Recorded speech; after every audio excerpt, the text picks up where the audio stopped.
The Man That Corrupted Hadleyburg, by Mark Twain, Part 1. It was many years ago. Hadleyburg was the most honest and upright town in all the region round about. It had kept that reputation unsmirched during 3 generations, and was prouder of it than of any other of its possessions. It was so proud of it, and so anxious to ensure its perpetuation, that it began to teach the principles of honest dealing to its babies in the cradle, and made the like teachings the staple of their culture thenceforward through all the years devoted to their education. Also, throughout the formative years, temptations were kept out of the way of the young people, so that their honesty could have every chance to harden and solidify, and become a part of their very bone. The neighboring towns were jealous of this honorable supremacy, and affected to sneer at Hadleyburg's pride in it, and call it vanity. But all the same, they were obliged to acknowledge that Hadleyburg was in reality an incorruptible town, and if pressed, they would also acknowledge that the mere fact that a young man hailed from Hadleyburg was all the recommendation he needed when he went forth from his natal town to seek for responsible employment. But at last, in the drift of time, Hadleyburg had the ill luck to offend a passing stranger, possibly without knowing it, certainly without caring, for Hadleyburg was sufficient unto itself, and cared not a rap for strangers or their opinions.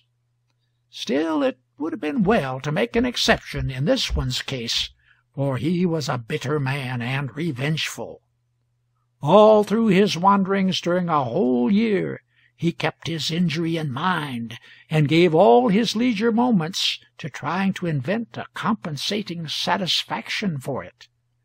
He contrived many plans, and all of them were good, but none of them was quite sweeping enough. The poorest of them would hurt a great many individuals, but what he wanted was a plan which would comprehend the entire town, and not let so much as one person escape unhurt.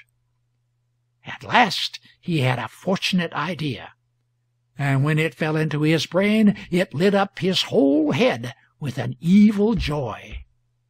He began to form a plan at once, saying to himself, "That is the thing to do.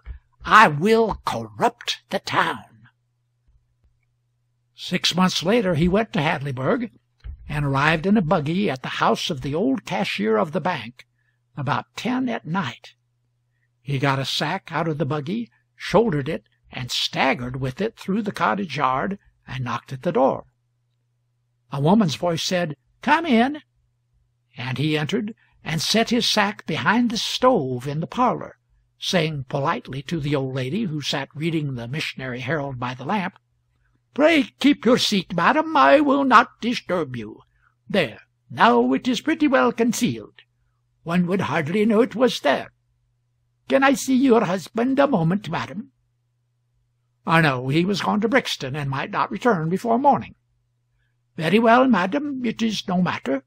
I merely wanted to leave that sack in his care to be delivered to the rightful owner when he shall be found. I am a stranger. He does not know me. I am merely passing through the town to-night to discharge a matter which has been long in my mind. My errand is now completed, and I go pleased and a little proud, and you will never see me again. There is a paper attached to the sack which will explain everything. Good night, madam." The old lady was afraid of the mysterious big stranger, and was glad to see him go. But her curiosity was roused, and she went straight to the sack and brought away the paper. It began as follows: "To be published, or the right man sought out by private inquiry, either will answer. This sack contains gold coin weighing 160 pounds 4 ounces. Mercy on us! And the door not locked! Mrs. Richards flew to it all in a tremble, and locked it, then pulled down the window shades, and stood frightened, worried, and wondering if there was anything else she could do toward making herself and the money more safe. She listened a while for burglars, then surrendered to curiosity, and went back to the lamp and finished reading the paper. "I am a foreigner, and am presently going back to my own country, to remain there permanently. I am grateful to America for what I have received at her hands during my long stay under her flag, and to one of her citizens, a citizen of Hadleyburg, I am especially grateful for a great kindness done me a year or two ago. 2 great kindnesses, in fact. I will explain. I was a gambler. I say I was a ruined gambler. I arrived in this village at night, hungry and without a penny. I asked for help in the dark. I was ashamed to beg in the light. I begged of the right man. He gave me $20. That is to say, he gave me life, as I considered it. He also gave me fortune, for out of that money I have made myself rich at the gaming table.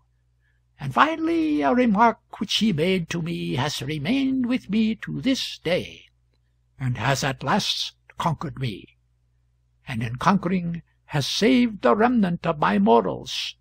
I shall gamble no more. Now I have no idea who that man was, but I want him found, and I want him to have this money, to give away, throw away, or keep, as he pleases. It is merely my way of testifying my gratitude to him. If I could stay, I would find him myself. But no matter, he will be found. This is an honest town, an incorruptible town, and I know I can trust it without fear. This man can be identified by the remark which he made to me. I feel persuaded that he will remember it. And now my plan is this. If you prefer to conduct the inquiry privately, do so. Tell the contents of this present writing to any one who is likely to be the right man.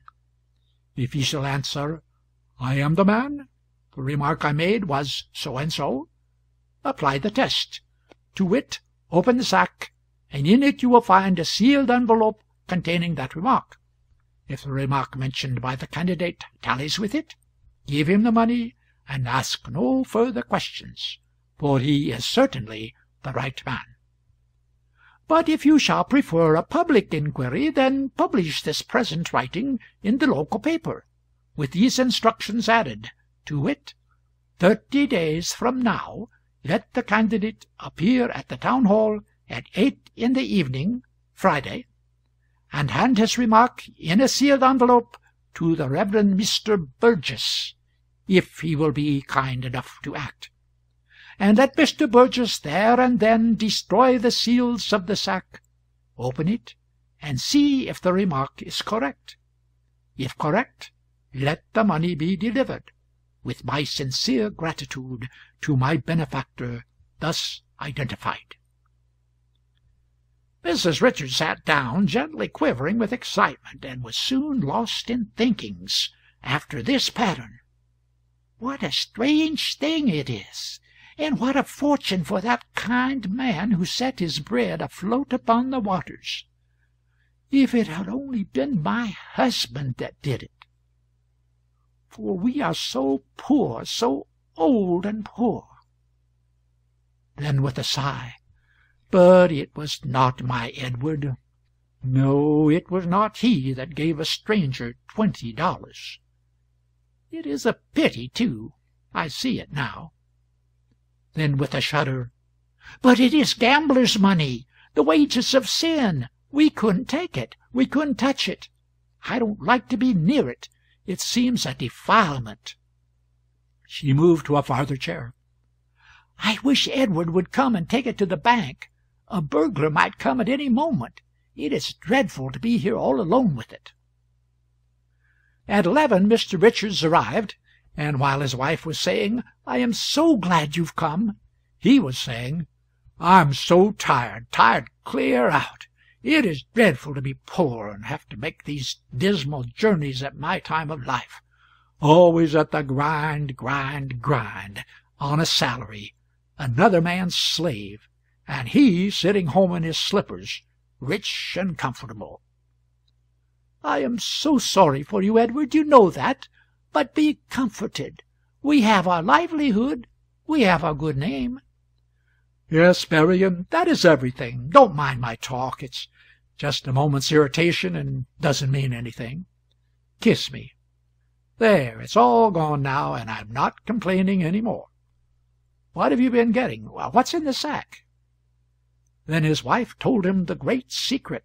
It dazed him for a moment, and then he said, "It weighs 160 pounds. Why, Mary, it's $40,000.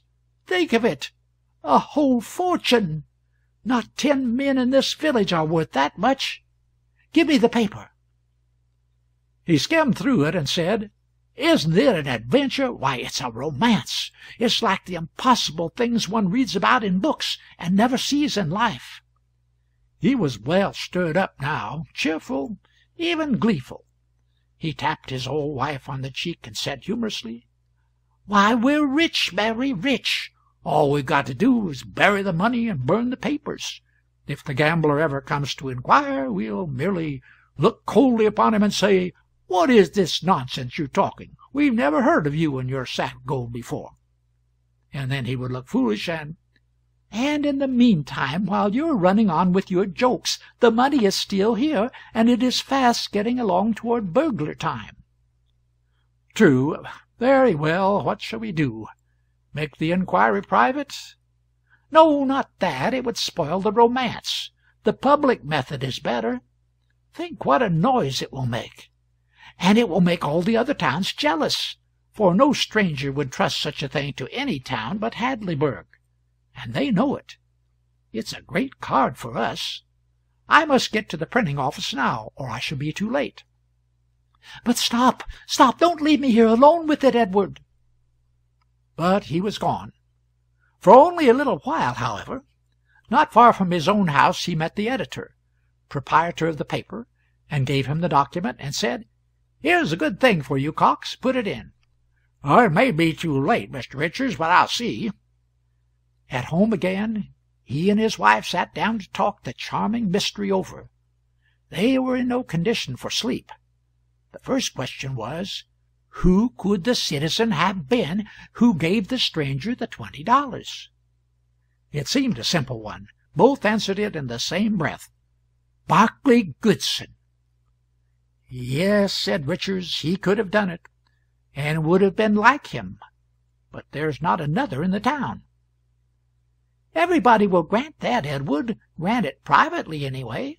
For 6 months now the village has been its own proper self once more, honest, narrow, self-righteous, and stingy." It is what he always called it to the day of his death. Said it right out publicly, too. "Yes, and he was hated for it." "Oh, of course, but he didn't care. I reckon he was the best hated man among us, except the Reverend Burgess." "Well, Burgess deserves it. He will never get another congregation here. Mean as the town is, it knows how to estimate him. Edward, doesn't it seem odd that the stranger should appoint Burgess to deliver the money?" "Well, yes, it does. That is... Why so much that-ising? Would you select him?" "Mary, maybe the stranger knows him better than this village does." "Much that would help Burgess." The husband seemed perplexed for an answer. The wife kept a steady eye upon him and waited. Finally Richards said, with the hesitancy of one who is making a statement which is likely to encounter doubt, "Mary, Burgess is not a bad man." His wife was certainly surprised. "Nonsense!" she exclaimed. "He is not a bad man, I know. The whole of his unpopularity had its foundation in that one thing, the thing that made so much noise." "That one thing, indeed! As if that one thing wasn't enough all by itself." "Plenty, plenty. Only he wasn't guilty of it." "How you talk! Not guilty of it? Everybody knows he was guilty." "Mary, I give you my word. he was innocent." "I can't believe it, and I don't. How do you know?" "It's a confession. I'm ashamed, but I will make it. I was the only man who knew he was innocent. I could have saved him.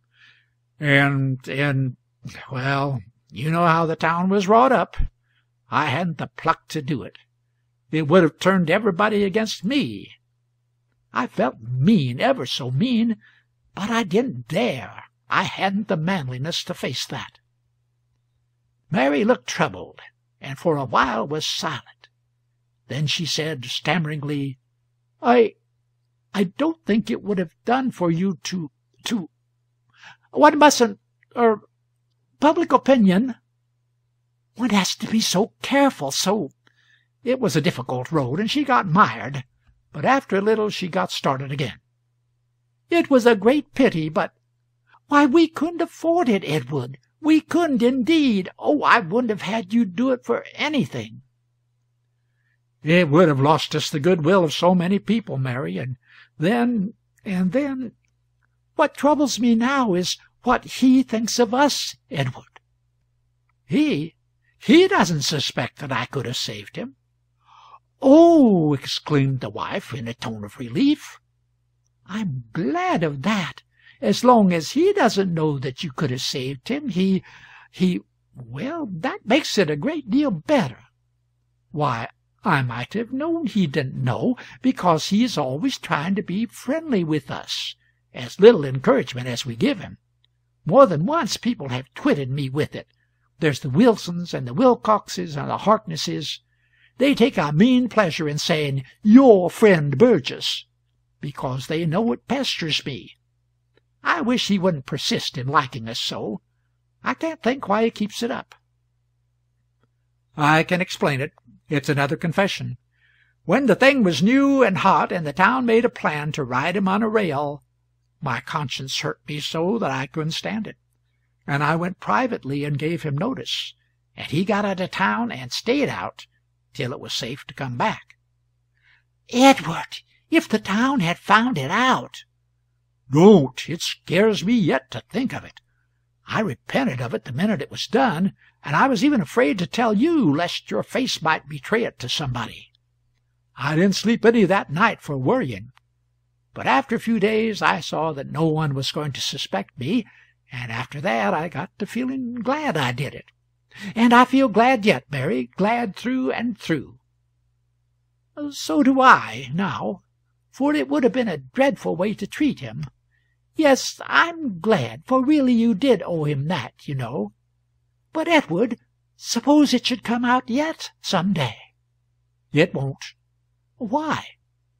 "Because everybody thinks it was Goodson." "Of course they would." "Certainly, and of course he didn't care. They persuaded poor old Salisbury to go and charge it on him, and he went blustering over there and did it. Goodson looked him over like as if he was hunting for a place on him that he could despise the most, and then he says, 'So you are the committee of inquiry, are you?' Salisbury said that was about what he was. 'Hum! Do they require particulars, or do you reckon a kind of general answer will do?' 'If they require particulars, I will come back, Mr. Goodson. I will take the general answer first.' 'Very well. Then tell them to go to hell. I reckon that's general enough. And I'll give you some advice, Salisbury. When you come back for the particulars, fetch a basket to carry what is left of yourself home in.' Just like Goodson. It's got all the marks. He had only one vanity. He thought he could give advice better than any other person." "It settled the business, and saved us, Mary. The subject was dropped." "Bless you, I'm not doubting that." Then they took up the gold sack mystery again with strong interest. Soon the conversation began to suffer breaks, interruptions caused by absorbed thinkings. The breaks grew more and more frequent. At last Richards lost himself wholly in thought. He sat long, gazing vacantly at the floor, and by he began to punctuate his thoughts with little nervous movements of his hands that seemed to indicate vexation. Meantime his wife, too, had relapsed into a thoughtful silence, and her movements were beginning to show a troubled discomfort. Finally Richards got up and strode aimlessly about the room, plowing his hands through his hair, much as a somnambulist might do who was having a bad dream. Then he seemed to arrive at a definite purpose, and without a word he put on his hat and passed quickly out of the house. His wife sat brooding with a drawn face, and did not seem to be aware that she was alone. Now and then she murmured, "Lead us not into but we are so poor, so poor. Lead us not into who would be hurt by it? And no one would ever know. Lead us." The voice died out in mumblings. After a little she glanced up and muttered in a half-frightened, half-glad way, "He is gone. But, oh dear, he may be too late, too late. Maybe not. Maybe there's still time." She rose and stood thinking, nervously clasping and unclasping her hands. A slight shudder shook her frame, and she said out of a dry throat, "God forgive me. It's awful to think such things, but Lord, how we are made! How strangely we are made!"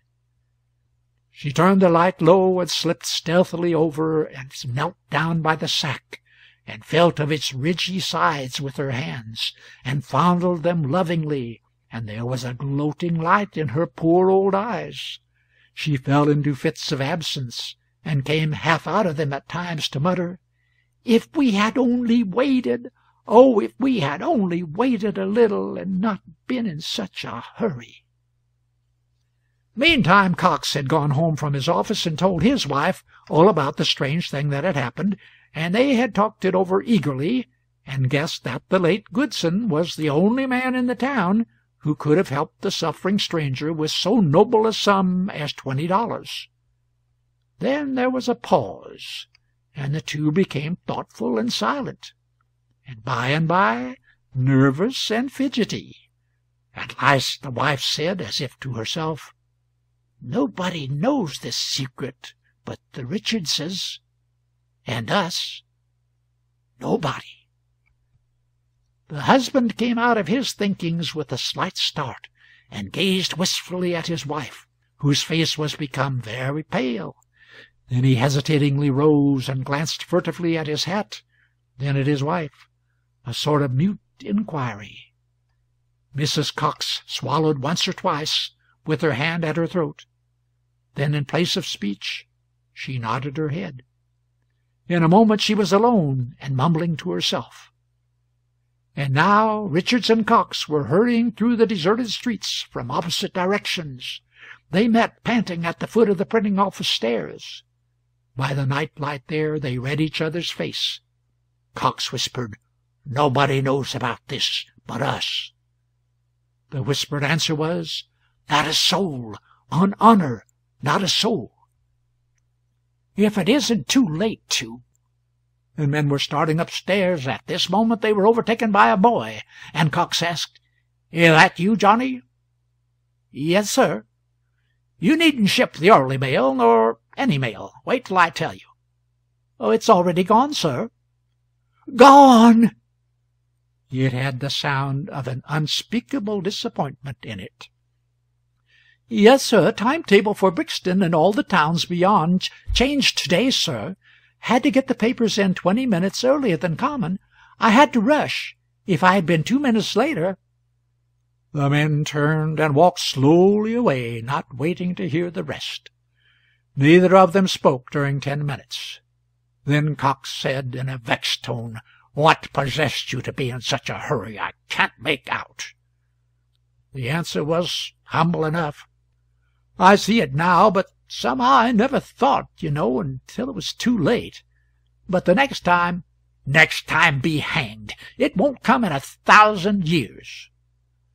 Then the friends separated without a good night, and dragged themselves home with the gait of mortally stricken men. At their homes the wives sprang up with an eager "Well?" then saw the answer with their eyes, and sank down sorrowing without waiting for it to come in words. In both houses a discussion followed of a heated sort, a new thing. There had been discussions before, but not heated ones, not ungentle ones. The discussions tonight were a sort of seeming plagiarisms of each other. Mrs. Richards said, "If you had only waited, Edward, if you had only stopped to think. But no, you must run straight to the printing office and spread it all over the world." Well, it said publish it. "That is nothing. It also said do it privately if you liked. There now, is that true or not?" "Why, yes, it is true, but when I thought what a stir it would make, and what a compliment it was to Hadleyburg that a stranger should trust it so—" "Oh, certainly, I know all that. But if you had only stopped to think, you would have seen that you couldn't find the right man, because he's in his grave, and hasn't left chick nor child nor relation behind him. And as long as the money went to somebody that awfully needed it, and nobody would be hurt by it, and— She broke down crying.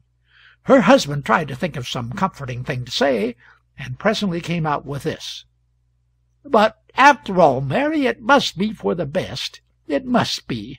We know that. And we must remember that it was so ordered." "Ordered? Oh, everything's ordered when a person has to find some way out when he has been stupid.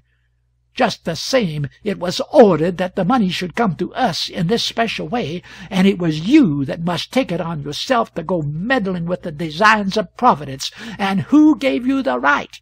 It was wicked, that is what it was, just blasphemous presumption, and no more becoming to a meek and humble professor of— But, Mary, you know how we have been trained all our lives long, like the whole village, till it is absolutely second nature of us to stop not a single moment to think when there's an honest thing to be done."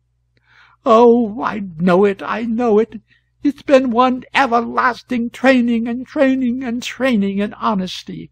Honesty's shield from the very cradle against every possible temptation, and so it's artificial honesty, and weak as water when temptation comes, as we have seen this night. God knows I never had shade nor shadow of a doubt of my petrified and indestructible honesty until now. And now, under the very first big and real temptation, Edward, it is my belief that this town's honesty is as rotten as mine is, as rotten as yours. It is a mean town, a hard, stingy town, and hasn't a virtue in the world but this honesty it is so celebrated for and so conceited about.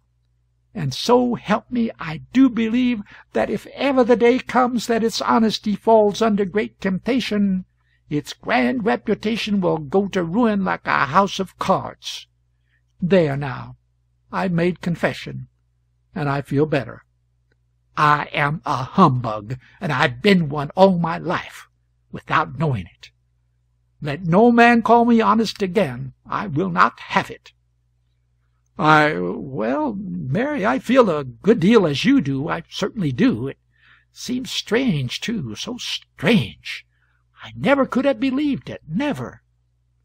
A long silence followed. Both were sunk in thought. At last the wife looked up and said, "I know what you are thinking, Edward." Richards had the embarrassed look of a person who is caught. "I'm ashamed to confess it, Mary, but—" "It is no matter, Edward. I was thinking the same question myself." "I hope so. State it." "You were thinking if a body could only guess out what the remark was that Goodson made to the stranger." "It's perfectly true. I feel guilty and ashamed. And you?" "I'm past it. Let us make a pallet here. We've got to stand watch till the bank vault opens in the morning and admits the sack. Oh, dear, if we hadn't made the mistake!" The pallet was made, and Mary said, "The open sesame, what could it have been? I do wonder what that remark could have been. But come, we will get to bed now." "And sleep?" "No, think." Yes, think.